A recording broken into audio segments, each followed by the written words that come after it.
Hello everyone and welcome back. My name is Dr. Vijay Bhatia.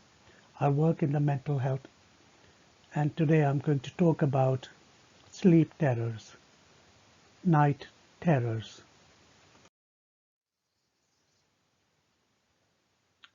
Nocturnal episodes of extreme terror and panic associated with intense vocalization, motility, and high levels of autonomic discharge. The individual sits up or gets up, usually the first third of the nocturnal sleep, with a panicky scream. Quite often, he or she rushes to the door as if trying to escape, although very seldom leaves the room. Recall of the event, if any, is very limited, usually to one or two fragmentary mental images. So what happens? The person goes to sleep, and within the first few hours or first third of the sleep, person wakes up, scream, and look terrified. Their eyes are wide open, they are probably sweating, their pulse is raised, heart is racing, breathing is fast, and they look very terrified and scared, and they may be shaking or moving their arms or even legs or even trying to run away. That is a typical nightmare. If these episodes repeat at least two or more, in which the individual gets up from the sleep with a panicky scream. Panicking is that your heart is racing, sweating, muscles is tense, shaking, breathing is fast. You look terrified. You look as if intense doom is going to happen and you don't know what to do. You look confused, and intense anxiety is there, fear is there, and body movements are there. And all these things, if they are happening more than twice in any period in a week or month, that means you fulfill the criteria 1 for the night terrors. These episodes occur mainly during the first third of the sleep, and they usually last for about 10 minutes, but in some cases this can last even longer. And even 10 minutes of being in a terrible state where you feel the doom is going to happen and you will scream in such a way as if you were visualizing some kind of real bad dream.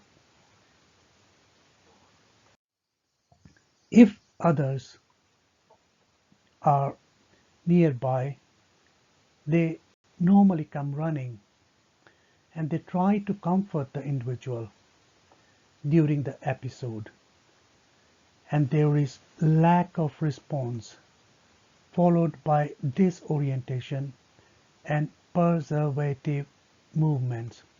So the person nearby will try to comfort you, trying to help you, but there is hardly any response because the person is mostly confused and disoriented.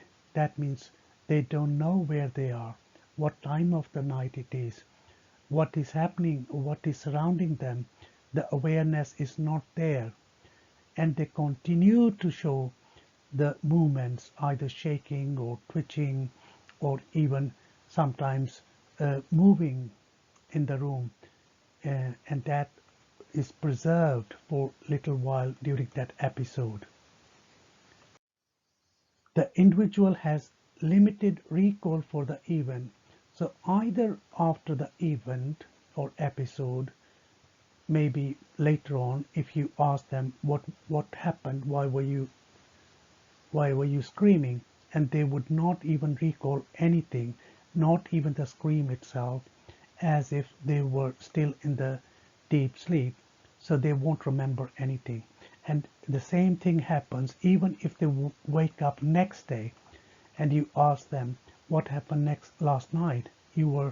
I saw you sitting up on your bed screaming.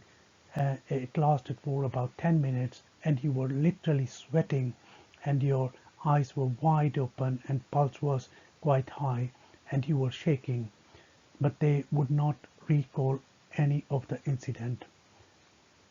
And therefore, the need for the third person to tell them to seek help.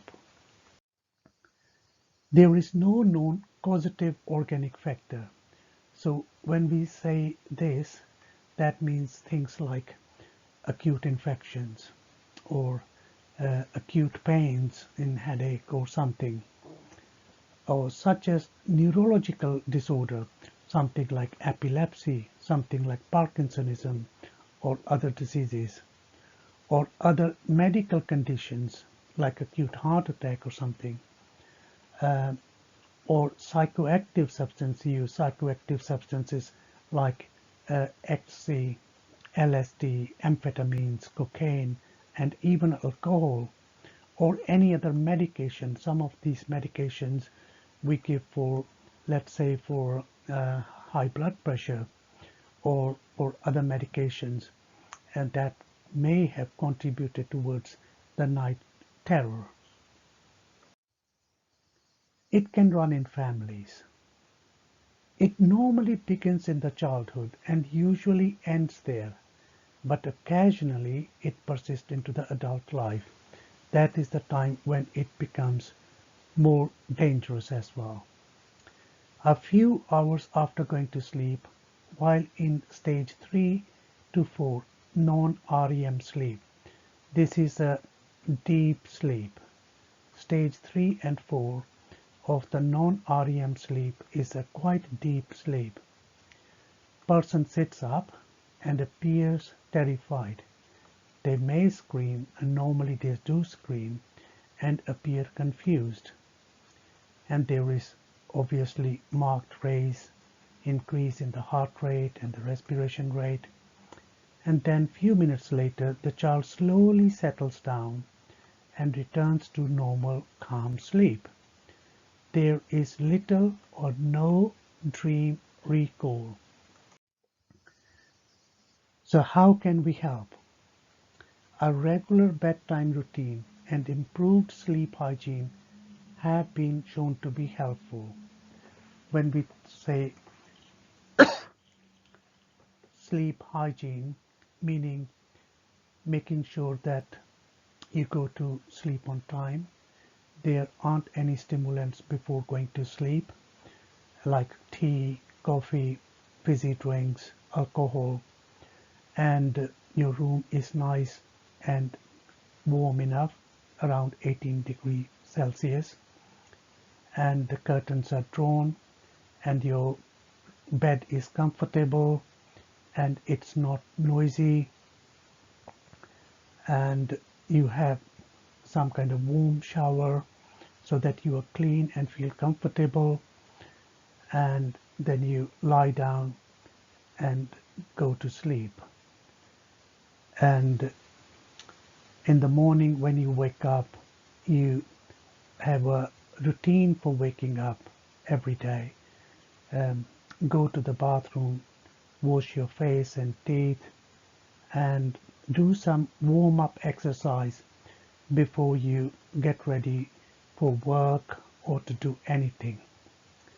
So this sleep hygiene is reported to be very helpful in everyone, and especially in people who suffer with nightmares or night terrors, as in this condition. Some medications may be used, but their use is avoided. In order to seek the help, you need to go to the specialist or seek help from the professional. If you like this video, press the like button below. If you subscribe the channel for more videos on mental health, and there are more videos on sleep disorders like sleepwalking, insomnia, hypersomnia, and subscribe the channel. Thank you for watching.